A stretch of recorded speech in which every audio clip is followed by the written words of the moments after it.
नमस्कार दोस्तों, आइए जानते हैं दिल्ली के शीश महल का क्या होगा। बीजेपी सरकार बना रही ये प्लान।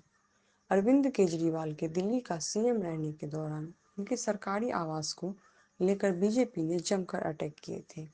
इसे शीश महल बताते हुए भारतीय जनता पार्टी के नेताओं ने आपको आम आदमी की पार्टी बताने पर भी सवाल उठाए थे।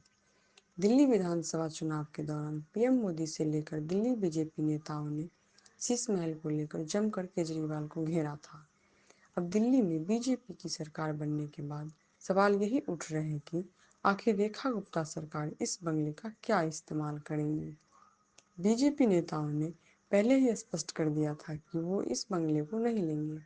इस बीच बंगले को लेकर बीजेपी सरकार ने खास प्लानिंग की है। शीश महल बनेगा state guest house. Indian express की रिपोर्ट के मुताबिक एक सरकारी अधिकारी ने बताया कि दिल्ली को दूसरे राज्यों की तरह एक राज्य अतिथि गृह की जरूरत है। शहर में ऐसा कोई गेस्ट हाउस नहीं है।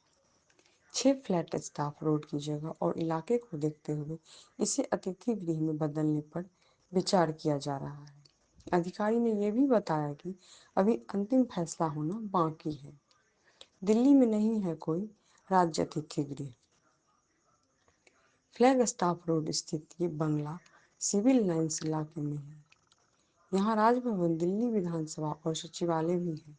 अधिकारी ने यह भी बताया कि 1990 के दशक में 33 सामनाथ मार्ग को स्टेट गेस्ट हाउस के लिए चुना गया था, लेकिन यह योजना 3-4 साल बाद रद्द कर दी गई।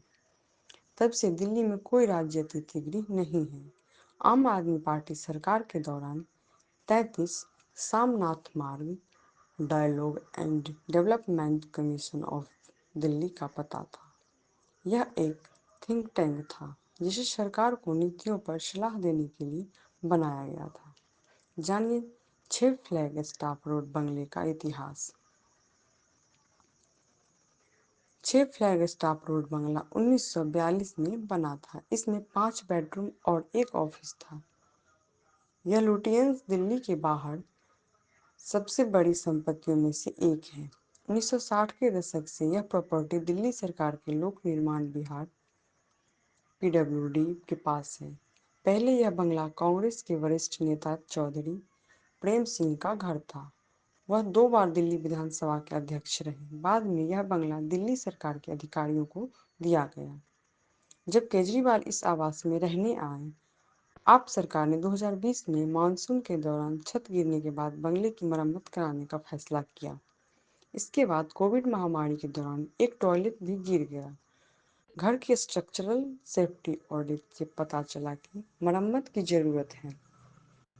केजरीवाल 2015 में अपने माता-पिता, पत्नी और 2 बच्चों के साथ इस बंगले में रहने आए थे।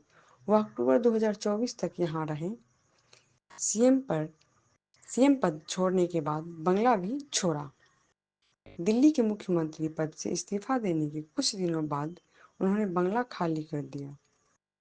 अब वह अपने परिवार के साथ 5 फिरोज शाह रोड बंगले में रहते हैं।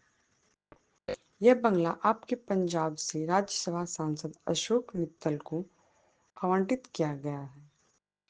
जब आतिशी को नहीं मिला बंगला, केजरीवाल के बाद आपके मुख्यमंत्री बनी आतिशी 3 दिनों तक इस घर में रही, लेकिन 9 अक्टूबर को पीडब्ल्यूडी ने उनसे बंगला खाली करने के लिए कहा। पीडब्ल्यूडी ने कहा कि केजरीवाल ने आधिकारिक तौर पर संपत्ति उन्हें नहीं सौंपी है। पीडब्ल्यूडी ने जनवरी में आतिशी को बंगला आवंटित करने का प्रस्ताव रद्द कर दिया। कैग रिपोर्ट में बंगले को लेकर कई दावे। उधर बीजेपी सरकार बनने पर 6 फ्लैग स्टाफ रोड पर सीएजी की रिपोर्ट सार्वजनिक की गई। रिपोर्ट में कहा गया कि मार्च 2020 में तत्कालीन पीडब्ल्यूडी मंत्री सत्येंद्र जैन ने भूतल पर बंगले का नवीनीकरण और एक अतिरिक्त मंजिल का निर्माण करने का प्रस्ताव दिया था। उन्होंने इसे सबसे जरूरी बताया था। सीएजी रिपोर्ट में यह भी कहा गया कि शुरुआती अनुमानित लागत 7.91 रुपये थी, लेकिन 2022 में नवीनीकरण पूरा होने तक यह बढ़कर 33.66 करोड़ रुपये हो गई। धन्यवाद। नए अपडेट के लिए मेरे पेज को लाइक एंड सब्सक्राइब करें। Thank you for your support.